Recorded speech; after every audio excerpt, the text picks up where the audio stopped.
Your life doesn't need more pressure. It needs alignment. There is an ancient principle that makes progress feel natural instead of forced, a way of doing things that feels smooth instead of stressful. The old masters called it Wu Wei, effortless action. But don't be fooled by the name. Wu Wei isn't doing nothing.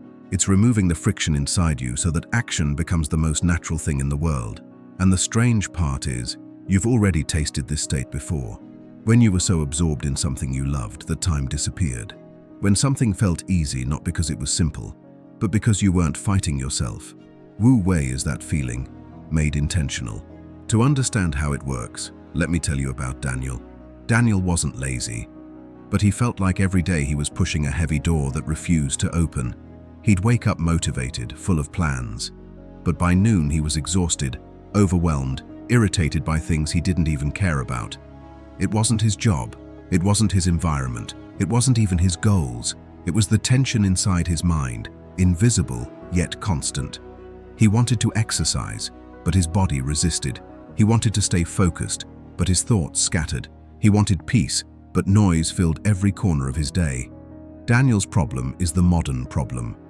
We try to change with force, but force creates friction. Friction destroys momentum. This is exactly what Wu Wei dissolves. And Daniel discovered this not in a temple, but in the middle of a burnout, when his entire life felt like a fight he couldn't win. One evening, after yet another day of mental chaos, he stumbled on a quote from the Tao Te Ching: "The hard and rigid will fall, the soft and yielding will overcome." He didn't understand it yet, but something in him knew this line held a truth he had been missing his whole life. This became the beginning of his 7 lessons. Lesson 1. Stop forcing, start aligning. Daniel always thought progress required pressure. Push harder, work longer, grind until something breaks. And something did break. Him. He noticed a pattern. When he forced himself to focus, he became more distracted. When he forced himself to be calm, he grew more anxious. When he forced himself to follow a routine, he eventually snapped out of frustration. This is what modern productivity gets wrong. Your brain is not a machine. It is a river. And when you try to push a river, it becomes turbulent. Wu Wei begins with a simple idea. Don't force what isn't flowing. Guide what already wants to move. Daniel tested this the next morning. Instead of slamming into his to-do list with panic and caffeine, he sat for 2 minutes and asked himself, what is the easiest meaningful action I can take right now? Not the most impressive, not the most productive, just the one with the least resistance but still pointing in the right direction. And something surprising happened. He moved. Not reluctantly, not anxiously, but smoothly. That one tiny aligned action created momentum. And momentum created confidence. And confidence created calm. It was the first time in years that effort didn't feel like a fight. Lesson 2. Move at the speed of awareness, not anxiety. Daniel always believed his problem was lack of discipline, but the real issue was that he spent his entire day outrunning himself. He moved faster than his own awareness could keep up with. His body was in one place, his thoughts in another, and his attention scattered like birds in a storm. This is why nothing felt satisfying. You can't enjoy anything. Not work, not rest, not friendships, not achievements, when your mind is always 3 steps ahead of your life. Monks call this future rushing. It's the mental habit of never fully arriving. Wu Wei teaches the opposite.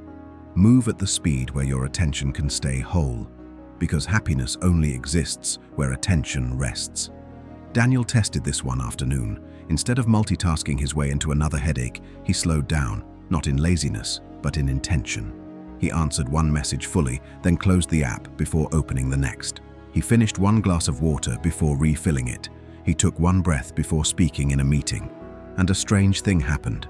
His mind stopped buzzing. Small tasks felt cleaner, lighter, almost effortless. Mistakes dropped, stress softened. His day stopped feeling like a chase and became a sequence of complete moments instead of fractured ones. He realized something profound. Rushing is a form of fear. Presence is a form of power. When you move at the speed your awareness can stay connected, your inner resistance dissolves. You stop fighting your own nervous system. Life becomes smoother, not because it's easy, but because you're finally moving with yourself instead of against yourself. This is Wu Wei's second lesson. You don't need more speed, you need more presence. Lesson 3. Remove the unnecessary friction. Daniel always thought failure came from lack of motivation, but the truth was more subtle. He was failing because everything required friction. His environment was full of traps. His phone within reach every 5 minutes, 10 browser tabs open before he even started working, a cluttered desk that reminded him of everything left undone, a mind wired to jump between impulses like a loose electrical wire. He wasn't broken. He was simply overloaded by tiny forms of resistance. Monks call this the 1,000 small cuts. Not one big problem, but dozens of little ones eating your strength. Wu Wei teaches that effortless action becomes possible only after you remove what makes action effortful. So Daniel experimented. He placed his phone in another room. He deleted the apps that drained him. He simplified his desk until it felt like a breath of air. He organized his tasks into 3 priorities instead of 20. And instantly, something clicked. Tasks felt lighter. Focus came easier. The tension in his chest eased. He wasn't forcing discipline. Discipline was emerging naturally because the obstacles were gone. This is what most people misunderstand. You don't rise to the level of your goals. You fall to the level of your environment. Change the environment, and your behavior changes without a fight. Daniel learned that removing friction isn't about being productive. It's about being free. No willpower, no stress, no internal war. Just smooth, natural action. This is the 3rd lesson of Wu Wei. Before you force yourself to work harder, make the work easier to begin. Lesson 4. Flow comes from alignment, not force. Daniel used to believe that people who entered flow state had some rare gift, some superhuman focus gene he simply didn't have. But the deeper he learned about Wu Wei, the clearer it became. Flow isn't a gift. It's the natural result of doing what aligns with your nervous system. When Daniel forced himself through tasks he hated, his mind tightened, his muscles stiffened, his breath shortened. Focus became warfare. But when he worked on something he genuinely cared about, even mildly, he slipped into laser focus without trying. Monks describe this beautifully. Water moves easily where the riverbed matches its shape. The problem wasn't Daniel's discipline. It was the shape of his life, so he made one simple shift. Instead of asking, "How do I force myself to do this?" he asked, "How do I shape this task so my mind wants to flow into it?" He broke overwhelming projects into pieces small enough to enjoy. He did creative tasks when his mind was most open. He handled analytical work when his energy was high, and most importantly, he stopped glorifying suffering as proof of effort. Within a week, everything felt different. Tasks that once drained him became smoother. Ideas came easier. Concentration required less effort. Because flow isn't created by pushing harder. Flow emerges when action matches your strengths, rhythms, and natural energy. Wu Wei teaches, when you stop forcing, you stop resisting. When resistance disappears, focus appears. That single insight changed Daniel's entire approach to progress. He wasn't lazy. He wasn't unfocused. He wasn't broken. He was just out of alignment. And once he corrected that, effort stopped feeling like effort. This is the 4th lesson. Don't fight your nature. Shape your habits around it, and flow will meet you halfway. Lesson 5. Stillness isn't the absence of movement, but mastery of it. Daniel always equated stillness with inactivity. Sitting still felt like wasting time. Pausing felt like falling behind. Resting felt like weakness. But monks see it differently. To them, stillness is not the absence of doing. It is the mastery that gives doing its power. One day, Daniel tried something unusual. Before starting his day, he sat completely still for 2 minutes. No phone, no thoughts he followed, no attempts to meditate perfectly, just sitting. At first, his mind panicked. You should be working. You're wasting time. This isn't productive.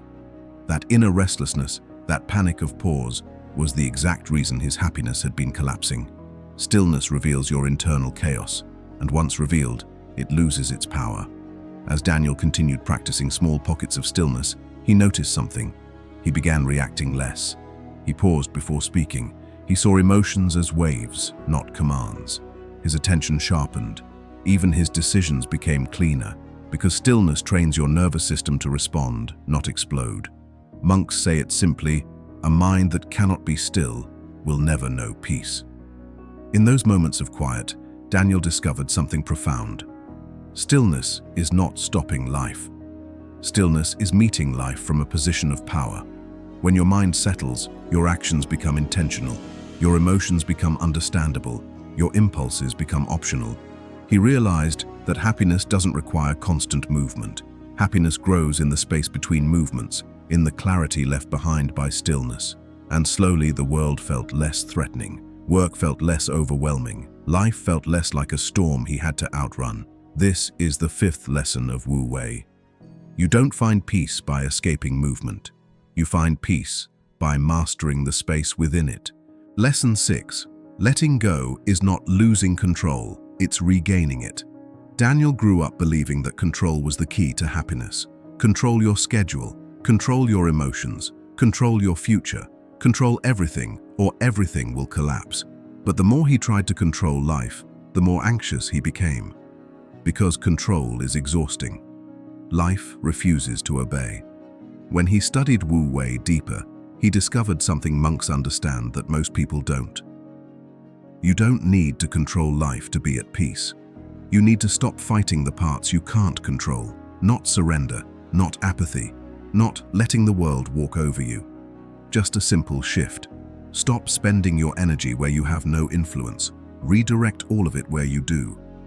Daniel tried something radical. For 1 week, he let go of every battle he could not win. If someone was rude, he didn't carry it. If a plan fell apart, he didn't agonize over it. If the traffic was slow, he breathed instead of boiling. If a problem couldn't be solved today, he stopped trying today. And his mind softened, not because life got easier, but because he stopped wrestling shadows. Monks describe it like this: the branch that refuses to bend is the first to break. Daniel had been breaking for years, not from difficulty itself, but from resisting difficulty as if it was an insult. Letting go felt like a release valve inside his chest. There was suddenly room to think clearly, room to act wisely, room to actually be present. And paradoxically, the less he tried to control everything, the more control he actually felt, because his energy was no longer scattered.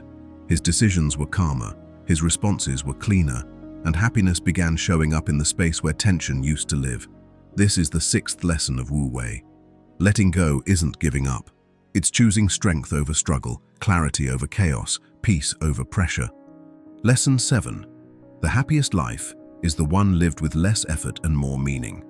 Daniel used to believe happiness would arrive one day as a reward, once he worked harder, once he improved enough, once life finally calmed down, once he reached some imaginary checkpoint. But every time he got closer, the goal moved further. Monks understand why. Happiness doesn't arrive in the future. It appears when effort aligns with meaning in the present. Wu Wei is not about laziness. It's not about doing nothing forever. It's not about meditating on a mountain until your problems disappear. It's about this. Stop fighting life. Start flowing with the direction that brings meaning, ease, and honesty. So Daniel made one final experiment. He asked himself a simple question every morning. What action today feels light and meaningful at the same time? Not the most productive, not the hardest, not the one that makes him look disciplined, just the one that felt aligned. Sometimes it was cleaning his space. Sometimes it was finishing one important task. Sometimes it was taking a slow walk to clear his mind. Sometimes it was handling a responsibility he'd been avoiding. And something unexpected happened. His days became smoother, but also deeper. He wasn't rushing. He wasn't forcing. He wasn't procrastinating. He wasn't drowning. He was simply moving through life the way nature moves through everything, without unnecessary effort. Monks compare it to rowing downstream. You still row, but you're not fighting the current anymore. Daniel began feeling something he hadn't felt in years. Actual happiness. Not a spike, not a distraction, not a dopamine hit. A quiet, steady, grounded happiness that stayed. Because meaning plus ease equals sustainable joy. This is the seventh and final lesson of Wu Wei. Happiness isn't achieved by effort. It's revealed by alignment. The more you tune into what feels honest, the lighter life becomes.